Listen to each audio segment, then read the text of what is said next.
Assalamualaikum warahmatullahi wabarakatuh.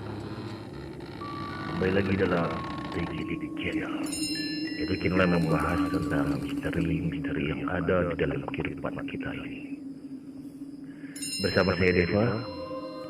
Di sini saya akan menceritakan tentang pengalaman dari narasumber. Namun narasumber tidak ingin mengungkapkan nama aslinya. Jadi dia menggunakan nama samaran yang bernama Yudi. Jadi pengalaman Yudi ini ingin menceritakan tentang suatu misteri atau horor yang dialaminya. Namun ada hikmah di situ, yaitu memperbaiki diri. Jadi ceritanya begini. Waktu itu Yudi bersama Agus dan teman-temannya. Dan Agus ini pun narasumber ingin tidak mengungkapkan nama aslinya. Jadi Agus ini nama samaran. Jadi mereka itu sedang nongkrong di suatu pinggir jalan. Biasalah, namanya anak-anak muda lagi nongkrong di pinggir jalan. Pasti tidak lain yaitu bermain gitar-gitaran atau menggoda seorang perempuan yang sedang lewat. Dan itu hal wajar. Mungkin semua anak muda melakukan seperti itu.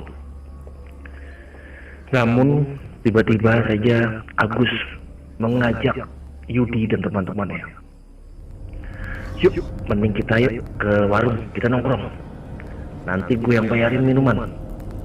Tenang aja, gue besok bakalan dapat banyak duit.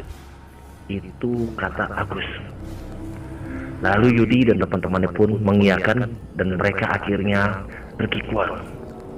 Jadi maksudnya warung ini adalah untuk beli minuman keras atau mabuk-mabukan.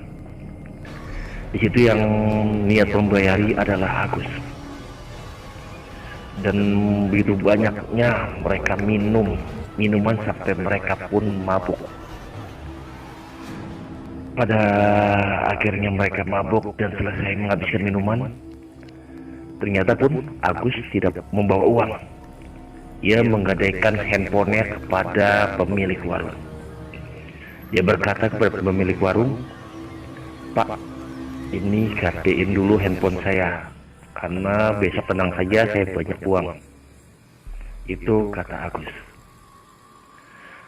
Lalu setelah menggadaikan handphonenya, mereka pun meranjak pulang dengan keadaan sempoyongan. Dan Yudi pun menyuruh Agus untuk jangan nyupir. Karena keadaan Agus ini paling parah di antara yang lain. Karena sudah tidak terkendali lagi mabuknya. Namun Agus pun bilang, tenang aja kok. Aku yang ini masih kuat. Gue masih kuat untuk bisa di jalan.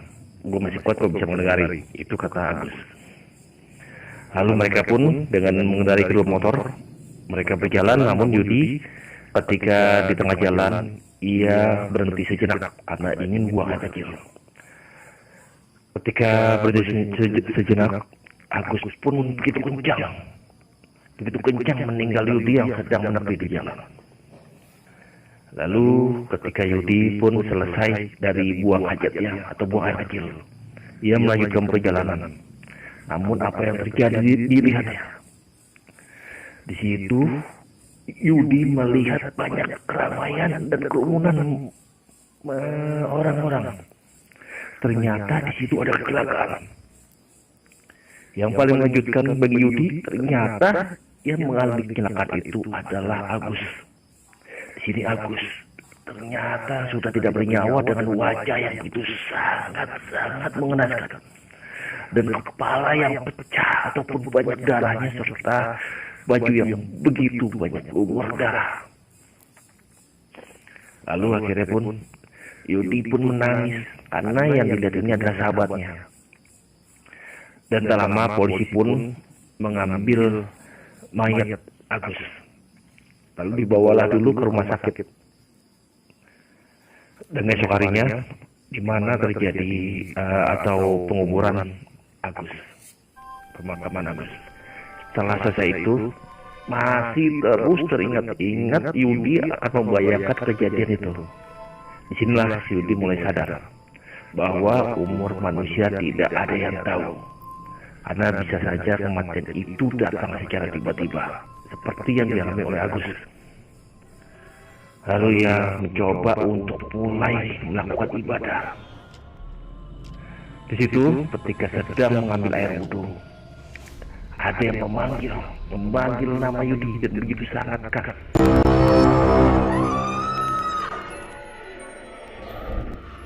Ternyata yang memanggil itu adalah Agus. Di situ kagetlah Yudi.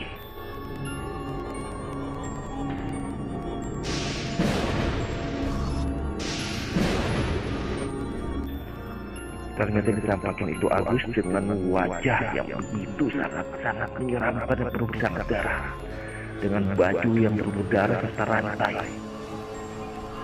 Itulah Agus menasihati Yudi. Yudi, udahlah, kamu berhenti, jangan nakal lagi, jangan seperti saya. Saya ini menderita. Itu menurut penuturan Agus. Dan itu akhirnya pun Yudi sangat ketakutan sekali melihat kejadian itu. Lalu dia dikagetkan dengan ibunya. Ibunya manggil, kenapa kamu? Nak. Lalu Yudi menceritakan bahwa tadi didatangi Agus. Ternyata tidak hanya Yudi saja yang didatangi oleh Agus.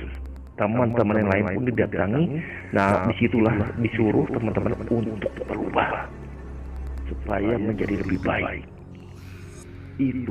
Itu kedatangan Agus memberikan keresahan kepada teman-temannya, dan itu sangat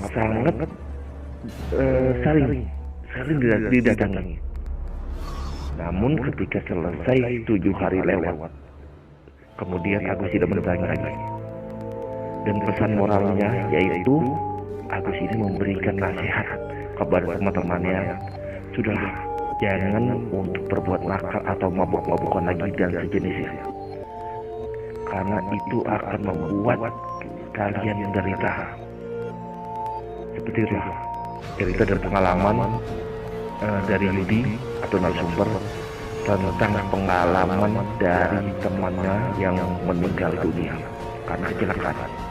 Karena sebelumnya dia diakibatkan oleh mabuk-mabukan.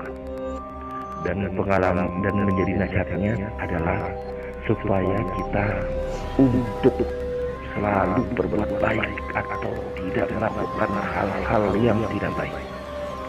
Itu nasihat yang diceritakan oleh narasumber. Sekian dari saya. Wassalamualaikum warahmatullahi wabarakatuh.